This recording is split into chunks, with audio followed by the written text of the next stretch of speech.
ಆತ್ಮೀಯ ವಿದ್ಯಾರ್ಥಿಗಳೇ, ನಿಮಗೆಲ್ಲ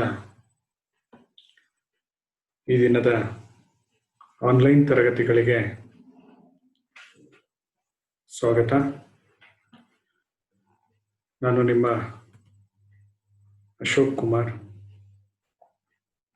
ಈ ದಿನ ನಾನು ಭಾರತ ಸಂವಿಧಾನಕ್ಕೆ ಸಂಬಂಧಪಟ್ಟಂತಹ ಪ್ರಮುಖ ಲಕ್ಷಣಗಳನ್ನು ಒಂದೊಂದಾಗಿ ವಿವರಿಸಲಿಕ್ಕೆ ಪ್ರಯತ್ನ ಪಡ್ತೇನೆ. ಭಾರತ ಸಂವಿಧಾನದ ಲಕ್ಷಣಗಳನ್ನು ಅರ್ಥ ಮಾಡಿಕೊಳ್ಳೋದು ಅಂದರೆ ಸಂವಿಧಾನವನ್ನು ಸಂಕ್ಷಿಪ್ತವಾಗಿ ಅರ್ಥ ಮಾಡಿಕೊಂಡಂತೆ. ನಾವು ಸಂವಿಧಾನದ ಪ್ರತಿಯೊಂದು ಲಕ್ಷಣಗಳನ್ನು ಅತ್ಯಂತ ವ್ಯವಸ್ಥಿತವಾಗಿ ಅರ್ಥ ಮಾಡಿಕೊಂಡ್ರೆ ಸಂವಿಧಾನದ ಒಳ ಪುಟಗಳಲ್ಲಿ ಯಾವ ಯಾವ ಅಂಶಗಳು ಅಡಕವಾಗಿದೆ ಎಂಬುದನ್ನು ಅರ್ಥ ಮಾಡಿಕೊಳ್ಳಬಹುದು. ಆದ್ದರಿಂದ ನಾನು ಸಂವಿಧಾನದ ಲಕ್ಷಣಗಳನ್ನು ಸವಿವರವಾಗಿ ನಿಮ್ಮ ಮುಂದೆ ವಿವರಿಸಲಿಕ್ಕೆ ಪ್ರಯತ್ನ ಪಡ್ತಾ ಇದ್ದೇನೆ. ಸಂವಿಧಾನದ ಲಕ್ಷಣಗಳ ಬಗ್ಗೆ ನಾವು ಚರ್ಚೆ ಮಾಡ್ತಾ ಹೋದರೆ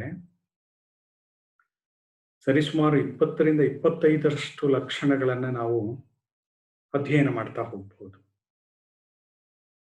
ನಾನು ನನ್ನ ಈ ಉಪನ್ಯಾಸದಲ್ಲಿ ಸಂವಿಧಾನದ ಲಕ್ಷಣಗಳನ್ನು 3 ಭಾಗಗಳಾಗಿ ಮಾಡ್ತಾ ಇದ್ದೇನೆ.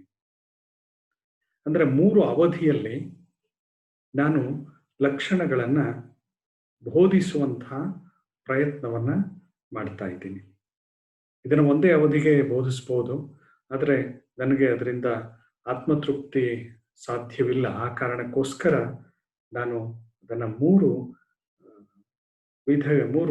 ಭಾಗಗಳನ್ನಾಗಿ ಬೋಧಿಸ್ತಾ ಇದ್ದೇನೆ. ಇದು ಮೊದಲನೇ ಭಾಗ. ಮೊದಲನೇ ಭಾಗದಲ್ಲಿ ನಾನು ಸಂವಿಧಾನದ ಲಕ್ಷಣಗಳ ಪರಿಚಯ ಮತ್ತು ಕೆಲವು ಸಂವಿಧಾನದ ಲಕ್ಷಣಗಳನ್ನಷ್ಟೇ ನಾನು ಬೋಧಿಸ್ತಾ ಇದ್ದೇನೆ. My dear students, today I would like to discuss about the features of the Indian Constitution. For the detailed study of the features of the Constitution of India, I am going to take 3 classes. Why? Because studying the features of Constitution of India in detail is very important. If you study the features of the Constitution of India in detail, you can understand better every aspect of the Constitution of India. That's why I want to discuss the features of the Constitution of India in 3 parts, 3 hours. Let us take up first introduction of the features of the Constitution of India. As I discussed in earlier my lecture, that is in the preamble, I said about the importance of the Constitution of India. The Constitution of India is a supreme law of the land. It is a supreme law of the land, and the Constitution of India is a unique. Since 1950, it has been successfully guiding the path and progress of India. Since 1950, present day, India is gradually developing. For the development of the India, Constitution's contribution is lot. Then who prepared this constitution? How prepared this constitution? The Constitution of India is prepared by Constituent Assembly. Before preparing this constitution, framers of the constitution gone through the various known constitutions of world. They studied various constitutions of the world. After studying the various constitutions of the world, the framers framed our constitution. The constitution has several features. Those features are distinguished from other constitutions of the world.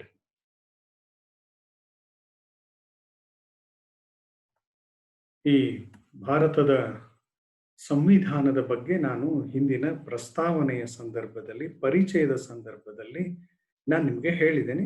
Bharat ಸಂವಿಧಾನ ಅಂದ್ರೆ ಏನು ಎನ್ನುವುದನ್ನು ಬೋಧಿಸಿದ್ದೇನೆ. ಭಾರತ ಸಂವಿಧಾನ ಅದೊಂದು ಸರ್ವೋನ್ನತವಾದ, ಸರ್ವಶ್ರೇಷ್ಠವಾದಂತಹ ಕಾನೂನು. ಈ ಭಾರತ ಸಂವಿಧಾನ ತುಂಬಾ ಅನನ್ಯವಾದಂತಹ ಸಂವಿಧಾನವಾಗಿದೆ. 1950ರಿಂದಲೂ ಸಂವಿಧಾನವು ಭಾರತದ ಪ್ರಗತಿಯ ಹಾದಿಗೆ ಯಶಸ್ವಿಯಾಗಿ ಮಾರ್ಗದರ್ಶನವನ್ನು ನೀಡ್ತಾ ಇದೆ. ಭಾರತ ಸಂವಿಧಾನ ಸರ್ವಶ್ರೇಷ್ಠವಾದಂತಹ ಕಾನೂನು, ಅನನ್ಯವಾದಂಥದ್ದು. 1950ರಿಂದಲೂ ಭಾರತದ ಪ್ರಗತಿಗೆ ಯಶಸ್ವಿಯಾಗಿ ಮಾರ್ಗದರ್ಶನವನ್ನ ನೀಡ್ತಾ ಇರುವಂಥದ್ದು. ಸಂವಿಧಾನ ರಚನಾ ಸಮಿತಿ ವಿಶ್ವದ ವಿವಿಧ ದೇಶಗಳ ಸಂವಿಧಾನಗಳನ್ನ ಅಧ್ಯಯನ ಮಾಡಿ ಭಾರತಕ್ಕೆ ಒಂದು ಸ್ಪಷ್ಟವಾದಂತಹ ಸಂವಿಧಾನವನ್ನ ರಚನೆ ಮಾಡಿಕೊಟ್ಟಿದೆ. ವಿಶ್ವದ ಬೇರೆ ಬೇರೆ ದೇಶಗಳ ಸಂವಿಧಾನಗಳನ್ನು ಅಧ್ಯಯನ ಮಾಡಿದ್ರೂ ಸಹ ನಮ್ಮ ದೇಶದ ಸಂವಿಧಾನದ ಲಕ್ಷಣಗಳೇನಿದೆ ಅವು ತುಂಬಾ ವಿಶಿಷ್ಟವಾದಂತಹ, ವಿಭಿನ್ನವಾದಂತಹ ಲಕ್ಷಣಗಳು.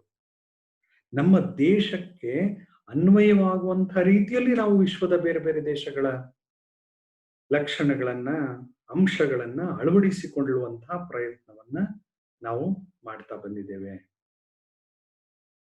ವಿದ್ಯಾರ್ಥಿಗಳೇ, ನಾವು ಒಂದೊಂದಾಗಿ ಈಗ ಸವಿವರವಾಗಿ ಭಾರತ ಸಂವಿಧಾನದ ಲಕ್ಷಣಗಳನ್ನ ನೋಡ್ತಾ ಹೋಗೋಣ. ಮೊದಲನೇದಾಗಿ, ಭಾರತ ಸಂವಿಧಾನ ಒಂದು ವಿಶಾಲವಾದಂತಹ ಸಂವಿಧಾನ. The first characteristic or first feature of the Constitution of India is lengthiest constitution. The Constitution of India is the lengthiest of all other constitutions of the world. It is very comprehensive constitution. It's an elaborate constitution. It's a detailed constitution. And it is a bulkiest document among world constitutions. Originally, the constitution contained preamble, 395 articles. These 395 articles are again divided into 22 parts and 8 schedules. It has about 145,000 words, not exactly. Since 1951, various amendments have done to the Constitution. Some parts, articles are deleted and added. Some schedules are added. At present, after amending various parts, schedules, and the articles, according to chronology, the order remains as 395 only. The number stops at the 395 article only. After amending the articles,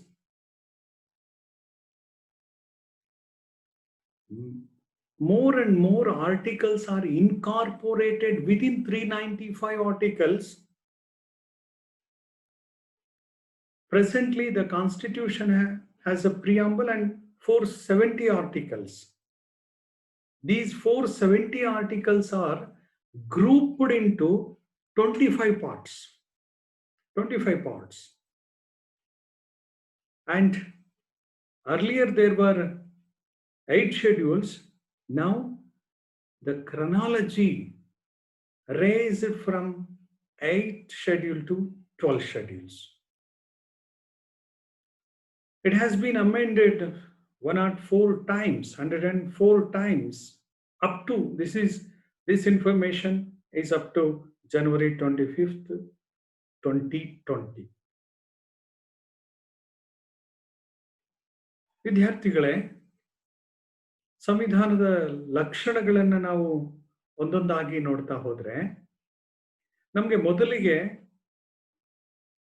Bharat ಸಂವಿಧಾನ ಒಂದು ವಿಶಾಲವಾದಂತಹ ಸಂವಿಧಾನ ಎಂಬುದು ಅರ್ಥವಾಗುತ್ತೆ. ವಿಶ್ವದ ಸಂವಿಧಾನಗಳಲ್ಲಿಯೇ, ವಿಶ್ವದ ಲಿಖಿತ ಸಂವಿಧಾನಗಳಲ್ಲಿಯೇ ಅತ್ಯಂತ ವಿಶಾಲವಾದಂತಹ ಸಂವಿಧಾನ ಇದು. ಭಾರತದ ಸಂವಿಧಾನ ಹೇಗೆ ವಿಶಾಲ ಅಂದ್ರೆ ಅತ್ಯಂತ ಸಮಗ್ರವಾದಂತಹ ಸಂವಿಧಾನ ಇದು. ಅತ್ಯಂತ ವಿಸ್ತಾರವಾದಂತಹ ಸಂವಿಧಾನ, ಅತ್ಯಂತ ವಿವರಣಾತ್ಮಕವಾದಂತಹ ಸಂವಿಧಾನ, ಬೃಹತ್ ಗಾತ್ರದ ಸಂವಿಧಾನ. ಅದಕ್ಕೆ ಅದನ್ನು ಗಜಗಾತ್ರದ ಸಂವಿಧಾನ ಎಂಬಂತೆಯೂ ಸಹ ಕರೀತಾರೆ. ಮೂಲ ಸಂವಿಧಾನ ಪ್ರಸ್ತಾವನೆಯನ್ನು ಒಳಗೊಂಡಿದೆ, 395 ವಿಧಿಗಳನ್ನು ಒಳಗೊಂಡಿದ್ದು, 22 ಭಾಗಗಳಾಗಿದ್ದು, 8 ಅನುಸೂಚಿಗಳನ್ನು ಒಳಗೊಂಡಿದ್ದು, ಸರಿಸುಮಾರು 1,45,000 ಪದಗಳಿಂದ ಕೂಡಿತ್ತು. ಅಪ್ರಾಕ್ಸಿಮೇಟ್ ಇದು 1951ರಿಂದ ಈ ತನಕ ಈ ಸಂವಿಧಾನಕ್ಕೆ ತಂದ ತಿದ್ದುಪಡಿಗಳಿಂದಾಗಿ ಹಲವು ನಿಬಂಧನೆಗಳು ಸೇರ್ಪಡೆಗೊಂಡಿವೆ ಮತ್ತೆ ನಿರಸನ ಹೊಂದಿವೆ. ಅಂದ್ರೆ ಕಾಲಕಾಲಕ್ಕೆ ಸಂವಿಧಾನವನ್ನು ತಿದ್ದುಪಡಿ ಮಾಡಲಾಗಿದೆ, ಕೆಲವು ವಿಧಿಗಳನ್ನು ಸೇರಿಸಿದ್ದಾರೆ, ಭಾಗಗಳನ್ನು ಸೇರಿಸಿದ್ದಾರೆ, ಶೆಡ್ಯೂಲ್ಗಳು ಅಂದ್ರೆ ಅನುಸೂಚಿಗಳನ್ನು ಸೇರಿಸಿದ್ದಾರೆ. ಹಾಗಾಗಿ ಸಂವಿಧಾನದ ವಿಧಿಗಳು, ಭಾಗಗಳು ಮತ್ತು ಅನುಸೂಚಿಗಳಲ್ಲಿ ಸೇರ್ಪಡೆನೂ ಆಗಿದೆ, ಅದನ್ನ ಡಿಲೀಟ್ ಮಾಡಿದ್ದಾರೆ, ಅಂದ್ರೆ ನಿರಸನಗೊಳಿಸಿ, ರಿಪೀಲ್ ಅಂತೀವಿ ನಾವು. ಡಿಲೀಟ್ ಅನ್ನೋ ಆಗಿಲ್ಲ, ರಿಪೀಲ್ ಅಂತ ಅಂದ್ರೆ ನಿರಸನ. ಹಾಗಾದ್ರೆ ಪ್ರಸ್ತುತ ಸಂವಿಧಾನ ಎಷ್ಟು ವಿಧಿಗಳನ್ನು ಒಳಗೊಂಡಿದೆ? 395 ಆದ್ಮೇಲೆ 96, 97, 98, 99 ಹೀಗೇನಾದ್ರೂ ಇದೆಯಾ? ಏರಿಕೆ ಆಗಿದೆಯಾ? ಹಾಗೆ ಏರಿಕೆ ಆಗಿಲ್ಲ. ಕೆಲವರು ಹೇಳ್ತಾರೆ ಸಂವಿಧಾನ ಸಂಖ್ಯೆ ಜಾಸ್ತಿ ಆಗಿದೆ, 440, 50, 60, 70 ಜಾಸ್ತಿ ಆಗಿದೆ. ಆದ್ರೆ 96, 97 ಹೀಗೆ ಏರಿಕೆ ಆಗಿಲ್ಲ. 395 ಹಾಗೆ ಇದೆ, 395 ನಿಂತಿದೆ. ಕೆಲವು ಉಪವಿಧಿಗಳನ್ನ ಸೇರಿಸ್ತಾ ಬಂದಿದ್ದಾರೆ ಸಂವಿಧಾನದ ಒಳಗಡೆ. ನೀವು ಸಂವಿಧಾನವನ್ನು ನೋಡಿದ್ರೆ ಇಟ್ ಸ್ಟಾಪ್ಸ್ ಅಟ್ 395 ಓನ್ಲಿ. ಒಳಗಡೆ ಓದಿದ್ರೆ ನಮ್ಗೆ ಅರ್ಥ ಆಗುತ್ತೆ. 15 ವಿಧಿಗೆ 4 ಅಂತ ಉಪವಿಧಿಯನ್ನು ಸೇರಿಸ್ತಾರೆ. 243ನೇ ವಿಧಿಗೆ 43A, B, C, D, Z, ZA, ZB, ZC ಹೀಗೆ ಸೇರಿಸ್ತಾ ಹೋಗಿದ್ದಾರೆ. ಹಾಗಾಗಿ ವಿಧಿಗಳ ಸಂಖ್ಯೆಯಲ್ಲಿ ಏರಿಕೆಯಾಗಿದೆ. ಬಹುಶಃ ನಿಮಗೆ ಅರ್ಥ ಆಯ್ತು ಅಂತ ಅನ್ಸುತ್ತೆ. ಇದು ಭಾರತ ಸಂವಿಧಾನ ಪ್ರಸ್ತುತ 470 ವಿಧಿಗಳನ್ನು ಒಳಗೊಂಡಿದೆ. ಭಾಗಗಳು 25 ಭಾಗಗಳನ್ನಾಗಿ ಮಾಡಿದ್ದಾರೆ. ಅಲ್ಲಿ ಭಾಗಗಳಲ್ಲಿ ಉಪಭಾಗಗಳನ್ನ ಸೇರಿಸ್ತಾ ಹೋಗಿದ್ದಾರೆ. ಉದಾಹರಣೆಗೆ ಭಾರತ ಸಂವಿಧಾನದ ಭಾಗ 4ಗೆ ಎ ಎಂಬ ಉಪಭಾಗವನ್ನು ಸೇರಿಸಿದ್ದಾರೆ. ಯಾವುದು ಎ ಎಂಬ ಉಪಭಾಗ? 4A ಎಂಬ ಉಪಭಾಗ ಯಾವುದು ಅಂದ್ರೆ ಮೂಲಭೂತ ಕರ್ತವ್ಯಗಳಿಗೆ ಸಂಬಂಧಪಟ್ಟಂಥದ್ದು. ಹೀಗೆ ಉಪಭಾಗಗಳನ್ನು ಸೇರಿಸ್ತಾ ಹೋಗಿದ್ದಾರೆ. ಮೊದಲು 22 ಭಾಗಗಳಿದ್ದದ್ದು ಈಗ 25 ಭಾಗಗಳಾಗಿದೆ. 12 ಅನುಸೂಚಿಗಳಿದೆ, ಇಲ್ಲಿ ಏರಿಕೆಯಾಗಿದೆ. 8 ಅನುಸೂಚಿಗಳಿತ್ತು ಮೂಲ ಸಂವಿಧಾನದಲ್ಲಿ, ಇಲ್ಲಿ 9, 10, 11, 12 ಹೀಗೆ ಏರಿಕೆ ಆಗಿರುವುದನ್ನ ನಾವು ಕಾಣಬಹುದು. ಪ್ರಸ್ತುತ 104 ತಿದ್ದುಪಡಿಗಳನ್ನು ಮಾಡಲಾಗಿದೆ. ಜನವರಿ 25, 2020 ತನಕ ಈ ಅಂಶಗಳು ಸರಿ ಅಂತ ಅನಿಸುತ್ತೆ. Dear students, second characteristic of Indian Constitution is written Constitution. The Constitution of India is a written document which was framed by Constituent Assembly. It is in the form of document. You can get it, the copy of the Constitution, at any library or from any bookseller. But in case of Constitution of UK, you cannot get the copy of the Constitution. The Constituent Assembly constituted 22 committees to prepare this Constitution. So, written Constitution. Who wrote the Constitution of United Kingdom? Don't know. We cannot answer for that. Because the Constitution of UK is evolved Constitution. It was not prepared by any committee, convention, or any expert, etc., etc. But the Constitution of India is prepared by Constituent Assembly. The Constituent Assembly constituted 22 committees to prepare this Constitution. Among 22 committees, the most important committee was the drafting committee headed by Dr. B.R. Ambedkar, who is also called as chief architect of the Constitution of India. Drafting committee consisted of 7 members. Almost it took 2 years, 11 months, and 18 days to prepare our Constitution. Nearly 3 years.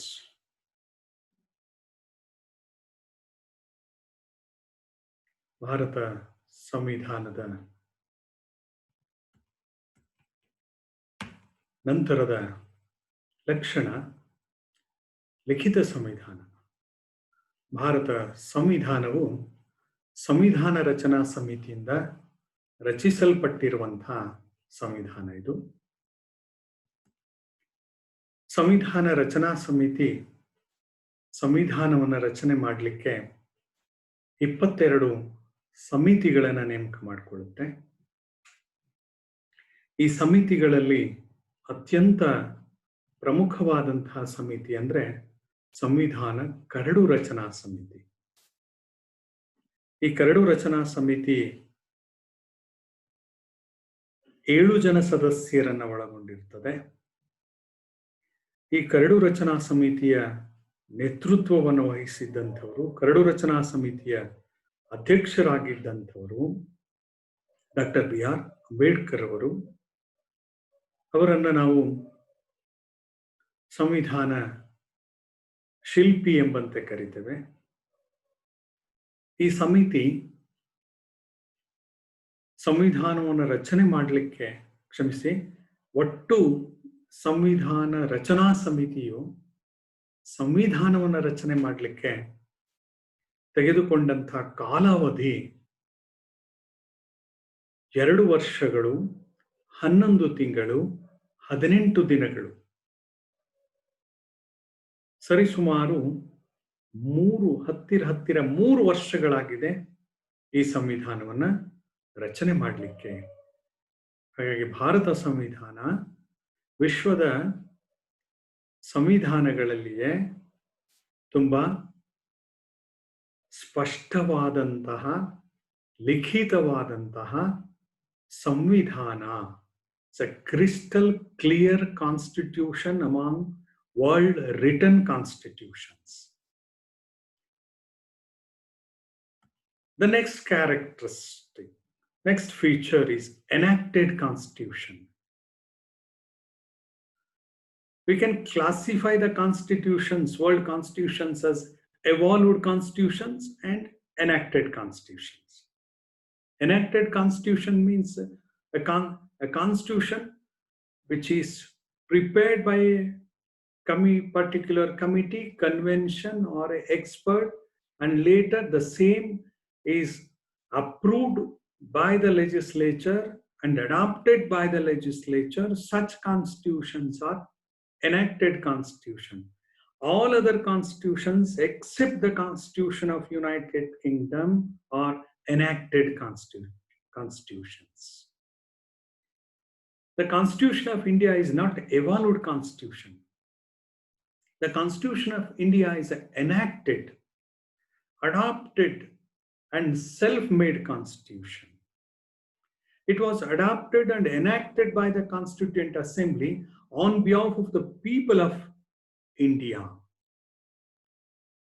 For the preparation of the Constitution, for the preparation of Constitution, first session of the Constituent Assembly held on 9th December 1946 under the chairmanship of Dr. Sachidananda Sinha.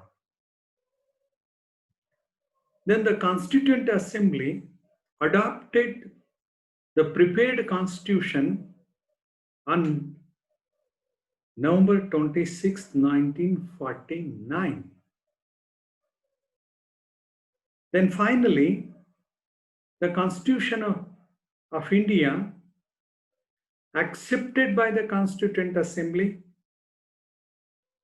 on behalf of the people of India, framers of the Constitution, they accepted this Constitution, and the operation, which means the Constitution started for implementation on 26th January 1950. Bharat ಸಂವಿಧಾನ ಒಂದು ಅಧಿನಿಯಮಿತ ಸಂವಿಧಾನ. ಅಧಿನಿಯಮಿತ ಸಂವಿಧಾನ ಅಂದ್ರೆ ಯಾವ ದೇಶದ ಸಂವಿಧಾನವು ಉದ್ದೇಶಪೂರ್ವಕವಾಗಿ ರಚಿಸಲ್ಪಟ್ಟು ಉದ್ದೇಶಪೂರ್ವಕವಾಗಿ ಯಾವುದಾದರೂ ಒಂದು ಸಮಿತಿಯಿಂದಲೋ ಸಭೆಯಿಂದಲೋ ಅಧಿವೇಶನದ ಮೂಲಕವೋ ತಜ್ಞನ ಮೂಲಕವೋ ರಚಿಸಲ್ಪಟ್ಟು ಶಾಸನ ಸಭೆಯಲ್ಲಿ ಮಂಡಿಸಲ್ಪಟ್ಟು ಶಾಸಕಾಂಗದ ಒಪ್ಪಿಗೆಯನ್ನು ಪಡೆದು ಜಾರಿಗೆ ಬರುತ್ತದೆಯೋ, ಕಾನೂನು ರೂಪದಲ್ಲಿ ಕಾಯ್ದೆಯ ರೂಪದಲ್ಲಿ ಜಾರಿಗೆ ಬರುತ್ತದೆಯೋ, ಆ ದೇಶದ ಸರ್ವಶ್ರೇಷ್ಠ ಕಾನೂನಾಗಿ ಅದು ಒಪ್ಪಿಕೊಂಡು ಅನುಷ್ಠಾನಕ್ಕೆ ಬರುತ್ತದೆಯೋ ಅಂತಹ ಸಂವಿಧಾನವನ್ನ ನಾವು ಅಧಿನಿಯಮಿತ ಸಂವಿಧಾನ ಎಂಬಂತೆ ಕರೆಯುತ್ತೇವೆ. ಭಾರತದ ಸಂವಿಧಾನ ಅಧಿನಿಯಮಿತ ಸಂವಿಧಾನ. ಇಂಗ್ಲೆಂಡ್ನ ಸಂವಿಧಾನ ಅಧಿನಿಯಮಿತವಲ್ಲ, ಅದೊಂದು ವಿಕಸಿತ ಸಂವಿಧಾನ. ಕಾರಣ ಇಂಗ್ಲೆಂಡ್ನ ಸಂವಿಧಾನ ಯಾವುದೋ ಒಂದು ಸಮಿತಿಯಿಂದಾಗಲಿ, ಸಭೆಯಿಂದಾಗಲಿ, ತಜ್ಞನಿಂದಾಗಲಿ ಒಂದು ನಿರ್ದಿಷ್ಟ ಅವಧಿಯಲ್ಲಿ ರಚಿಸಲ್ಪಟ್ಟು ನಿರ್ದಿಷ್ಟ ಶಾಸಕಾಂಗದಿಂದ ಅನುಮೋದಿಸಲ್ಪಟ್ಟು ಅಂಗೀಕರಿಸಿ ಜಾರಿಗೆ ಬಂದಂತಹ ಸಂವಿಧಾನ ಇಂಗ್ಲೆಂಡ್ನ ಸಂವಿಧಾನ ಅಲ್ಲ. ಆದರೆ ಭಾರತದ ಸಂವಿಧಾನ ಅಧಿನಿಯಮಿತ ಸಂವಿಧಾನ, ಉದ್ದೇಶಪೂರ್ವಕವಾಗಿ ರಚಿಸಲ್ಪಟ್ಟಂತ ಸಂವಿಧಾನ, ಸಂವಿಧಾನ ರಚನಾ ಸಭೆಯಿಂದ ರಚಿಸಲ್ಪಟ್ಟಂತ ಸಂವಿಧಾನ, ಭಾರತದ ಜನತೆಯ ಪರವಾಗಿ ಸಂವಿಧಾನ ರಚನಾ ಸಭೆಯು ರಚಿಸಿ ಅಂಗೀಕರಿಸಿ ಅದನ್ನ ಪ್ರಜೆಗಳ ಪರವಾಗಿ ಅದನ್ನು ಒಪ್ಪಿ ಜಾರಿಗೆ ತಂದಿರುವಂತಹ ದೇಶದ ಸರ್ವಶ್ರೇಷ್ಠವಾದಂತಹ ಸರ್ವೋನ್ನತವಾದಂತಹ ಈ ನೆಲದ ಉತ್ಕೃಷ್ಟವಾದಂತಹ ಕಾಯಿದೆ ಭಾರತ ಸಂವಿಧಾನ. ಹಾಗಾಗಿ ಇದನ್ನು ಅಧಿನಿಯಮಿತ ಸಂವಿಧಾನ ಎಂಬಂತೆ ನಾವು ಕರೆಯಬಹುದು. ನೋಡಿ, ಇದು ಉದ್ದೇಶಪೂರ್ವಕವಾಗಿ ಸಂವಿಧಾನ ರಚನಾ ಸಭೆಯಿಂದ ರಚಿಸಲ್ಪಟ್ಟ, ಅಂಗೀಕರಿಸಿದ, ಅಳವಡಿಸಿಕೊಂಡ, ಜಾರಿಗೆ ತಂದುಕೊಂಡಿರುವ, ಸ್ವಯಂ ತಯಾರು ಮಾಡಿದ ಸಂವಿಧಾನ ಇದು. ಜನತೆಯ ಪರವಾಗಿಯೇ ಸಂವಿಧಾನ ರಚನಾಕಾರರು ಇದನ್ನ ಅಂಗೀಕರಿಸಿ ಅಧಿನಿಯಮಿತಗೊಳಿಸಿಕೊಂಡಿರುವಂತಹ ಸಂವಿಧಾನ. ಈ ಸಂವಿಧಾನದ ರಚನೆ ಹೇಗೆ ಆರಂಭ ಆಯಿತು, ಯಾವಾಗ ಆರಂಭ ಆಯಿತು? ಪರೋಕ್ಷ ಚುನಾವಣೆಗಳು ನಡೆದು ಸಂವಿಧಾನ ರಚನಾ ಸಭೆಗೆ ಹಿಂದೆ ಹೇಳಿದೆ ನಾನು. ಪ್ರಥಮ ಅಧಿವೇಶನ ಡಿಸೆಂಬರ್ 9, 1946ರಂದು ನಡೆಯುತ್ತೆ. ಇದರ ಅಧ್ಯಕ್ಷತೆಯನ್ನು ವಹಿಸಿದ್ದಂಥವರು ತಾತ್ಕಾಲಿಕ ಅಧ್ಯಕ್ಷರಾಗಿದ್ದಂತಹ ಡಾಕ್ಟರ್ ಸಚ್ಚಿದಾನಂದ ಸಿನ್ಹಾರವರು. ಈ ಸಂವಿಧಾನ ರಚನಾ ಸಮಿತಿ ರಚಿಸಿದಂತಹ, ವಿವಿಧ ಸಮಿತಿಗಳ ಮೂಲಕ ರಚಿಸಿದಂತಹ ಸಂವಿಧಾನ ಯಾವಾಗ ಅಂಗೀಕಾರ ಆಗುತ್ತೆ ಅಂದ್ರೆ ನವೆಂಬರ್ 26, 1949ರಂದು ಇದು ಅಂಗೀಕಾರವಾಗುತ್ತೆ.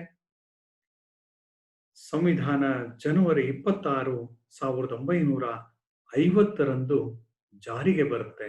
ಆದ್ದರಿಂದ ಭಾರತ ಸಂವಿಧಾನ ವಿಕಸಿತ ಸಂವಿಧಾನವಲ್ಲ, ವಿರಚಿತ ಸಂವಿಧಾನ. It is not an evolved constitution, it is enacted and written constitution, framed constitution. Then other characteristic, other feature of the Indian constitution is the borrowed factors. Various factors of Indian constitutions are borrowed from various sources. Various sources. Which are those various sources? From where we borrowed? We borrowed these sources from various countries. Various countries. We borrowed these sources from England, United Kingdom, USA, Australia, Canada, and from other countries. And major sources we import from the Government of India Act 1935.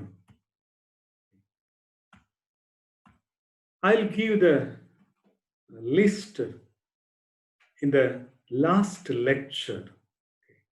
ಅದನ್ನ ನಾವು ಎರವಲು ಸಂವಿಧಾನ ಅಂತ ಹೇಳಿ ನಾವು ಕರೀತೀವಿ. ಭಾರತ ಸಂವಿಧಾನ ವಿಶ್ವದ ಬೇರೆ ಬೇರೆ ದೇಶಗಳ ಸಂವಿಧಾನಗಳಿಂದ ಎರವಲು ಪಡೆದುಕೊಂಡಂತಹ ಸಂವಿಧಾನ ಆಗಿದೆ. ಇಂಗ್ಲೆಂಡ್ ಸಂವಿಧಾನದಿಂದ ಪಡ್ಕೊಂಡಿದ್ದೇವೆ,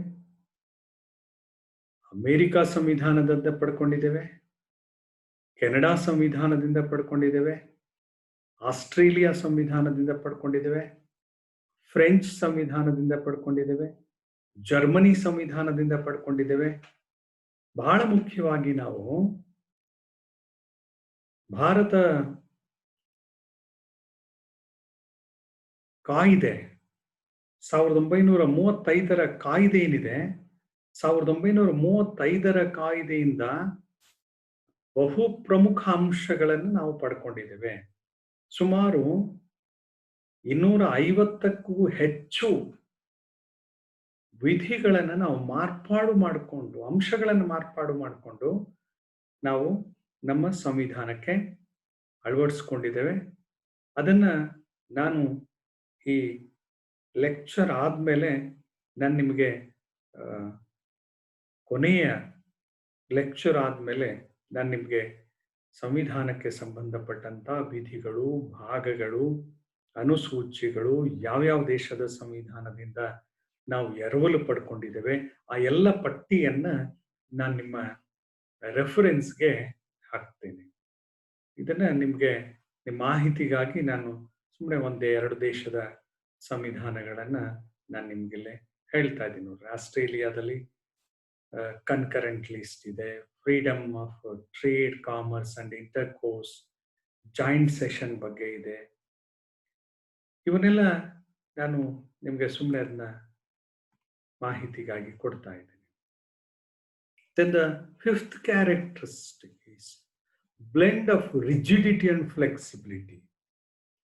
The Constitution of India is a blend of flexibility and rigidity. How?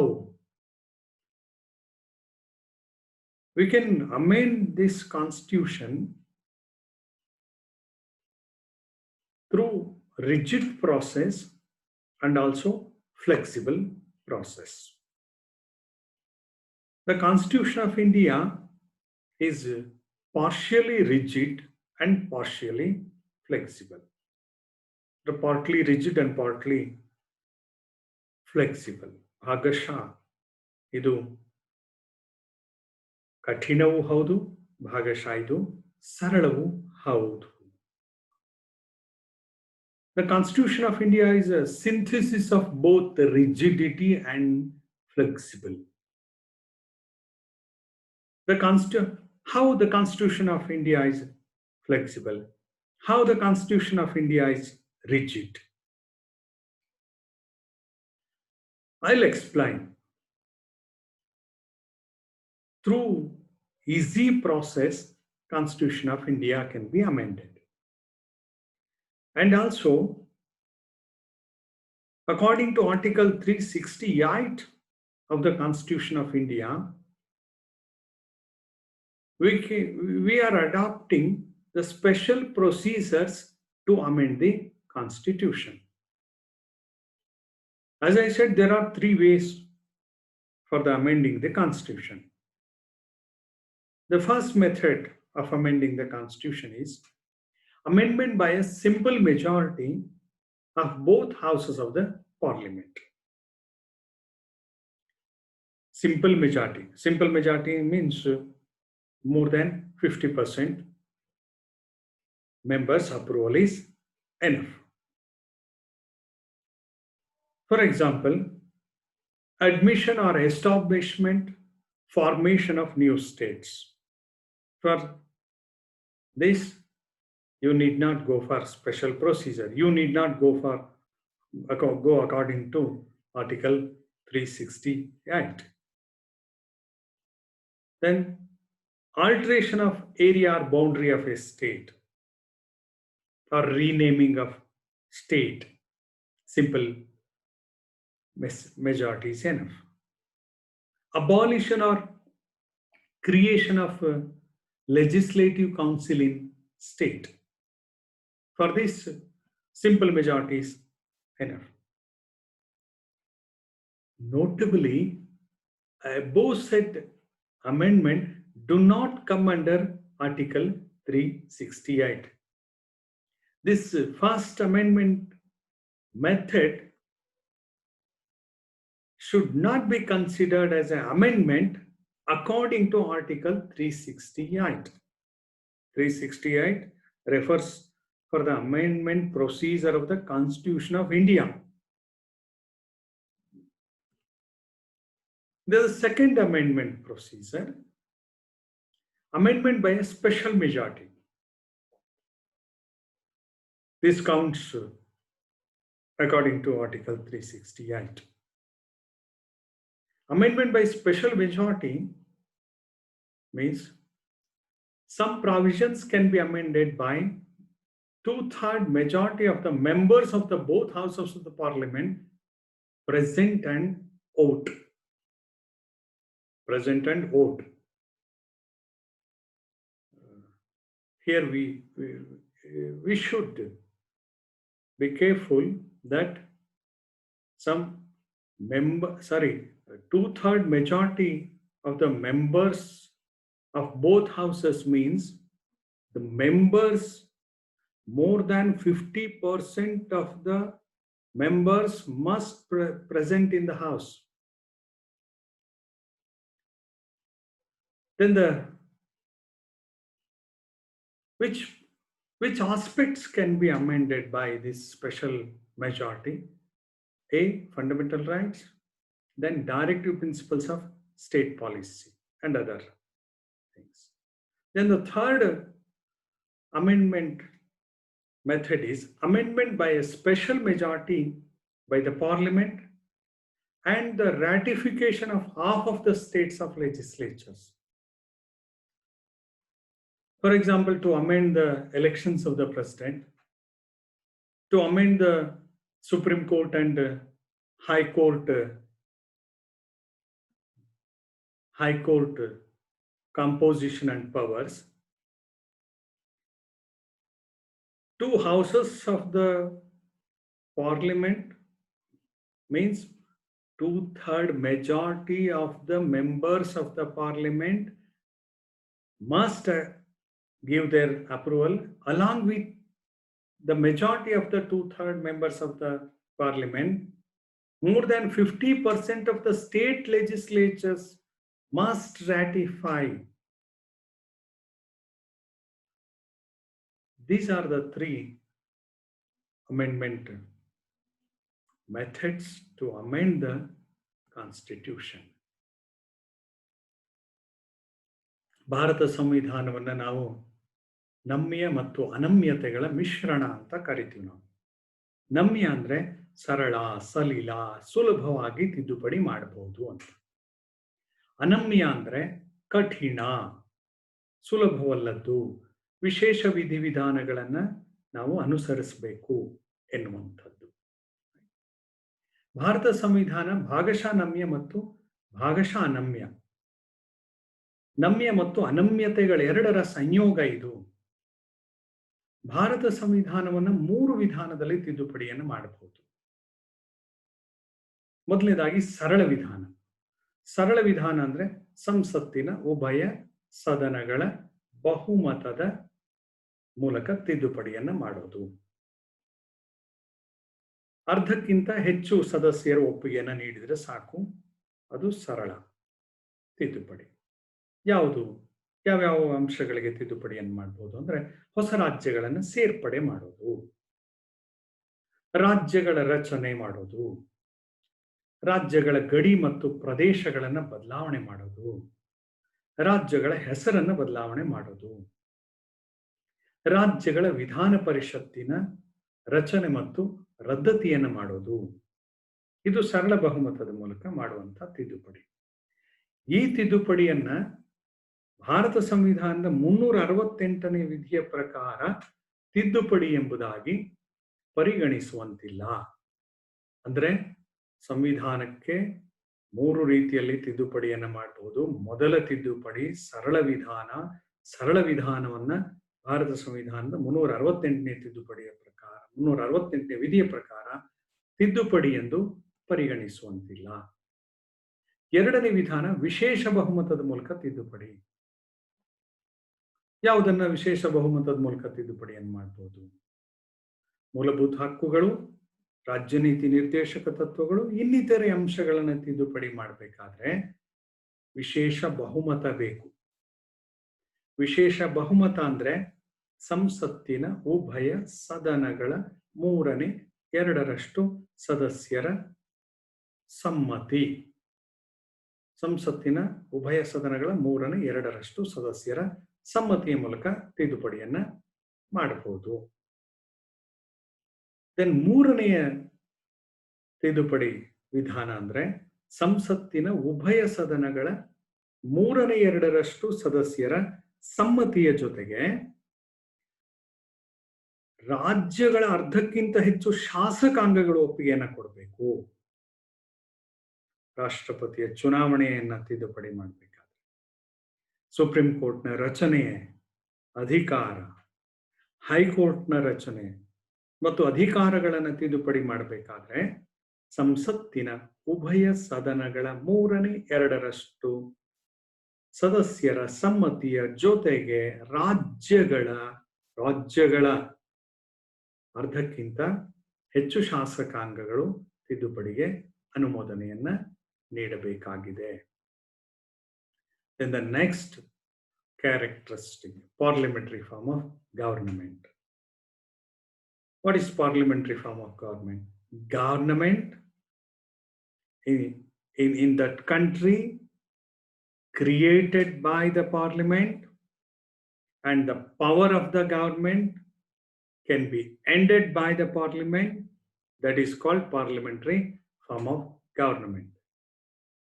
The framers of the constitution adopted the parliamentary form of government. The Constitution of India provides for a parliamentary system of government at the center as well as in every state of the union. Parliamentary form of government is not confined to the central government only.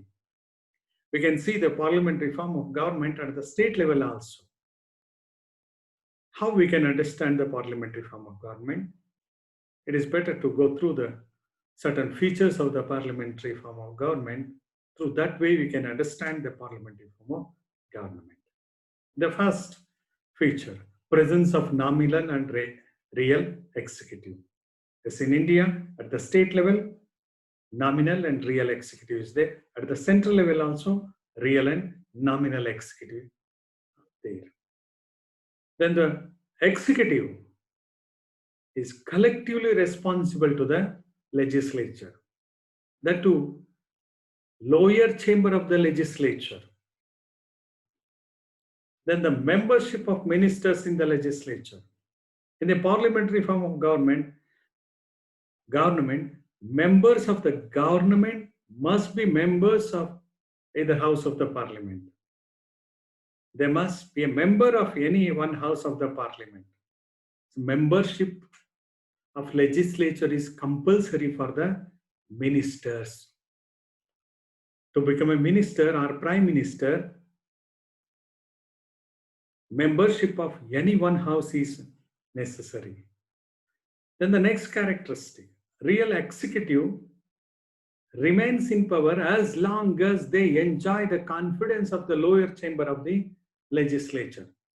Yes, our cabinet or our government remain in power as long as they enjoy the confidence of the Lok Sabha in central level, Vidhan Sabha in state level. ವಿದ್ಯಾರ್ಥಿಗಳೇ, ನಾನು ಈ ಉಪನ್ಯಾಸದ ಕೊನೆಯ ಲಕ್ಷ್ಯವನ್ನು ಹೇಳ್ತಾ ಇದ್ದೇನೆ. ಸಂಸದೀಯ ಸರ್ಕಾರ ಪದ್ಧತಿ. ಭಾರತ ಸಂಸದೀಯ ಸರ್ಕಾರ ಪದ್ಧತಿಯನ್ನು ಹೊಂದಿದೆ. ಸಂಸದೀಯ ಸರ್ಕಾರ ಅಂದ್ರೆ ಸಂಸತ್ತಿನ ಸರ್ಕಾರ. ಸಂಸದೀಯ ಸರ್ಕಾರ ಅಂದ್ರೆ ಸರ್ಕಾರದ ಸದಸ್ಯರೆಲ್ಲ ಸಂಸತ್ತಿನ ಯಾವುದಾದರೂ ಒಂದು ಸದನದ ಸದಸ್ಯರಾಗಿರಲೇಬೇಕು. ಆಗಿಲ್ಲದೆ ಇದ್ರೂ ಪ್ರಧಾನಮಂತ್ರಿ ಅಥವಾ ಮಂತ್ರಿಗಳು, ಮುಖ್ಯಮಂತ್ರಿ, ರಾಜ್ಯದ ಮಂತ್ರಿಗಳಾಗಬಹುದು. ಆದರೆ ಹಾಗೆ ಆದ 6 ತಿಂಗಳ ಅವಧಿಯ ಒಳಗಡೆ ಯಾವುದಾದ್ರೂ ಒಂದು ಸದನದ ಸದಸ್ಯತ್ವವನ್ನು ಪಡೆದುಕೊಳ್ಳಲೇಬೇಕು. ನೋಡಿ, ಭಾರತ ಸಂವಿಧಾನ ರಚನಾಕಾರರು ಸಂಸದೀಯ ಸರ್ಕಾರ ಪದ್ಧತಿಯನ್ನು ಅಳವಡಿಸಿದ್ದಾರೆ. ಭಾರತದ ಸಂವಿಧಾನ ಕೇಂದ್ರ ಮತ್ತು ಪ್ರತಿ ರಾಜ್ಯದಲ್ಲಿಯೂ ಸಂಸದೀಯ ಸರ್ಕಾರ ಪದ್ಧತಿಯನ್ನು ಹೊಂದಲಿಕ್ಕೆ ಅವಕಾಶವನ್ನ ಕಲ್ಪಿಸಿಕೊಟ್ಟಿದೆ. ಸಂಸದೀಯ ಸರ್ಕಾರ ಪದ್ಧತಿಯನ್ನ ನಾವು ಕೆಲವು ಲಕ್ಷಣಗಳ ಮೂಲಕ ಅರ್ಥ ಮಾಡಿಕೊಳ್ಳಬಹುದು. ಏನು ಸಂಸದೀಯ ಸರ್ಕಾರ ಪದ್ಧತಿ ಅಂದ್ರೆ? ಅಲ್ಲಿ ನಾಮಮಾತ್ರ ಮತ್ತು ನೈಜ ಕಾರ್ಯಾಂಗ ಇರಬೇಕು. ಭಾರತದಲ್ಲಿ ಕೇಂದ್ರದಲ್ಲಿ ನೈಜ ಕಾರ್ಯಾಂಗ ಅಂದ್ರೆ ಪ್ರಧಾನಮಂತ್ರಿಯ ಮಂತ್ರಿಮಂಡಲ, ನಾಮಮಾತ್ರ ಕಾರ್ಯಾಂಗ ಅಂದ್ರೆ ರಾಷ್ಟ್ರಪತಿ. ರಾಜ್ಯಗಳಲ್ಲಿ ಗವರ್ನರ್ ನಾಮಮಾತ್ರ ಕಾರ್ಯಾಂಗ, ಮುಖ್ಯಮಂತ್ರಿಯ ಕ್ಯಾಬಿನೆಟ್ ನೈಜ ಕಾರ್ಯಾಂಗ. ಇದು ಸಂಸದೀಯ ಸರ್ಕಾರ ಪದ್ಧತಿಯಲ್ಲಿ ಇರುತ್ತೆ. ಅಧ್ಯಕ್ಷೀಯ ಸರ್ಕಾರ ಪದ್ಧತಿಯಲ್ಲಿ ಇರಲ್ಲ. USA ನಲ್ಲಿ ಇಲ್ಲ, ನಾಮಮಾತ್ರ ನೈಜ ಕಾರ್ಯಾಂಗ ಇಲ್ಲ. USA ನಲ್ಲಿ ಅಲ್ಲಿರೋದು ಒಂದೇ ನೈಜ ಕಾರ್ಯಾಂಗ. ಸಂಸದೀಯ ಸರ್ಕಾರ ಪದ್ಧತಿಯಲ್ಲಿ ಕಾರ್ಯಾಂಗ ಶಾಸಕಾಂಗಕ್ಕೆ ಸಾಮೂಹಿಕವಾಗಿ ಜವಾಬ್ದಾರರಾಗಿರ್ಬೇಕು. ಸಂಸದೀಯ ಸರ್ಕಾರ ಪದ್ಧತಿಯಲ್ಲಿ ಮಂತ್ರಿ ಮಂಡಲದ ಸದಸ್ಯರೇನಿದ್ದಾರೆ ಅವರು ಶಾಸಕಾಂಗದ ಸದಸ್ಯರಾಗಿರ್ಲೇಬೇಕು. ಕೇಂದ್ರದ ಮಂತ್ರಿಮಂಡಲದ ಸದಸ್ಯರಾಗಬೇಕು ಅಂದ್ರೆ ಲೋಕಸಭೆ ಅಥವಾ ರಾಜ್ಯಸಭೆಯ ಸದಸ್ಯರಾಗಿರ್ಬೇಕು. ರಾಜ್ಯದಲ್ಲಿ ಮಂತ್ರಿಮಂಡಲದ ಸದಸ್ಯರಾಗಬೇಕು ಅಂದ್ರೆ ಅವರು ವಿಧಾನಸಭೆ ಅಥವಾ ವಿಧಾನ ಪರಿಷತ್ನ ಸದಸ್ಯರಾಗಿರ್ಲೇಬೇಕು. ಆಗಿಲ್ಲದೆ ಇದ್ರು ಮಂತ್ರಿ, ಮುಖ್ಯಮಂತ್ರಿ, ಪ್ರಧಾನಮಂತ್ರಿ ಏನೆಲ್ಲ ಆಗ್ಬಹುದಾದ್ರೆ 6 ತಿಂಗಳ ಅವಧಿಯ ಒಳಗಡೆ ಯಾವುದಾದ್ರೂ ಒಂದು ಸದನದ ಸದಸ್ಯತ್ವವನ್ನ ಪಡೀಲೇಬೇಕು. ಸಂಸದೀಯ ಸರ್ಕಾರ ಪದ್ಧತಿಯ ಮತ್ತೊಂದು ವಿಶಿಷ್ಟವಾದಂತಹ ಲಕ್ಷಣ ಅಂದ್ರೆ ಕಾರ್ಯಾಂಗವು ಎಲ್ಲಿಯ ತನಕ ಶಾಸಕಾಂಗದ ಕೆಳ ಸದನದ ವಿಶ್ವಾಸವನ್ನ ಗಳಿಸಿರುತ್ತದೆ, ಅಲ್ಲಿಯ ತನಕ ಅಧಿಕಾರದಲ್ಲಿ ಮುಂದುವರಿಯುತ್ತೆ. ಕೆಳಸದನ, ಕಾರ್ಯಾಂಗ ಅಂದ್ರೆ ಪ್ರಧಾನಮಂತ್ರಿಯ ಮಂತ್ರಿಮಂಡಲ, ಕ್ಯಾಬಿನೆಟ್, ಅದು ಸಚಿವ ಸಂಪುಟ. ಎಲ್ಲಿಯ ತನಕ ಅಧಿಕಾರದಲ್ಲಿರುತ್ತೆ ಅಂದ್ರೆ ಸಂಸತ್ತಿನ ವಿಶ್ವಾಸವನ್ನ ಎಲ್ಲಿಯ ತನಕ ಗಳಿಸಿರುತ್ತೋ ಅಲ್ಲಿಯ ತನಕ ಇರುತ್ತೆ. ರಾಜ್ಯದಲ್ಲಿ ಮಂತ್ರಿಮಂಡಲ ಎಲ್ಲಿಯ ತನಕ ಅಧಿಕಾರದಲ್ಲಿ ಇರುತ್ತೆ, ರಾಜ್ಯದ ವಿಧಾನಸಭೆಯಲ್ಲಿ ಎಲ್ಲಿಯ ತನಕ ವಿಶ್ವಾಸವನ್ನು ಗಳಿಸಿಕೊಂಡಿರ್ತದೆಯೋ ಅಲ್ಲಿ ತನಕ ಅಧಿಕಾರದಲ್ಲಿ ಇರುತ್ತೆ. ಆದ್ರಿಂದ ಸಂಸದೀಯ ಸರ್ಕಾರ ಪದ್ಧತಿ ಅಂದ್ರೆ ಅದು ಸಂಸತ್ತಿನ ಸರ್ಕಾರ. ಸಂಸದೀಯ ಸರ್ಕಾರ ಪದ್ಧತಿ ಅಂದ್ರೆ ಸರ್ಕಾರದ ಸದಸ್ಯರು ಸಂಸತ್ತಿನ ಸದಸ್ಯರೇ ಆಗಿರಬೇಕು, ಅಂದ್ರೆ ಶಾಸಕಾಂಗದ ಸದಸ್ಯರೇ ಆಗಿರಬೇಕು. ಶಾಸಕಾಂಗದ ವಿಶ್ವಾಸವನ್ನ ಹೊಂದಿರಬೇಕು. ಎಲ್ಲಿಯ ತನಕ ವಿಶ್ವಾಸವನ್ನು ಹೊಂದಿರ್ತಾರೋ ಅಲ್ಲಿಯ ತನಕ ಅಧಿಕಾರದಲ್ಲಿರುತ್ತೆ. ಅಂದ್ರೆ ಸಂಸದೀಯ ಸರ್ಕಾರದ ಅಳಿವು, ಉಳಿವು, ಸ್ಥಾಪನೆ ಎಲ್ಲವೂ ಸಂಸತ್ತನ್ನೇ ಅವಲಂಬಿಸಿರುತ್ತೆ. ಹಾಗಾಗಿ ಇದನ್ನ ಸಂಸದೀಯ ಸರ್ಕಾರ ಪದ್ಧತಿ ಎಂಬಂತೆ ನಾವು ಕರೆಯಬಹುದಾಗಿದೆ. ಇಷ್ಟು ನಾನು ನಿಮಗೆ ಈ ದಿನದ ಉಪನ್ಯಾಸದಲ್ಲಿ ನಿಮಗೆ ವಿವರಿಸಲಿಕ್ಕೆ ಪ್ರಯತ್ನ ಪಟ್ಟಿದ್ದೇನೆ. ಮುಂದಿನ ದಿನದ ಉಪನ್ಯಾಸದಲ್ಲಿ ನಾನು ನಿಮಗೆ ಇತರೆ ಲಕ್ಷಣಗಳನ್ನು ಮತ್ತಷ್ಟು ನಾನು ಸವಿವರವಾಗಿ ವಿವರಿಸುವಂತಹ ಪ್ರಯತ್ನವನ್ನು ಮಾಡ್ತೇನೆ. Dear students, I will stop here. I will continue the other characteristics in my next lecture. Thank you for listening me. ನಿಮಗೆ ನಾನು ತಿಳಿಸುವಂತಹ ಪ್ರಯತ್ನವನ್ನು ಮಾಡ್ತಾ ಇದ್ದೀನಿ. ಇದೆಲ್ಲ ವಿದ್ಯಾರ್ಥಿಗಳ ಹಿತದೃಷ್ಟಿಯಿಂದ ನಾನು ಮಾಡ್ತಾ ಇರುವಂಥ ಆನ್ಲೈನ್ ತರಗತಿ. ಎಲ್ಲರಿಗೂ ಧನ್ಯವಾದಗಳು.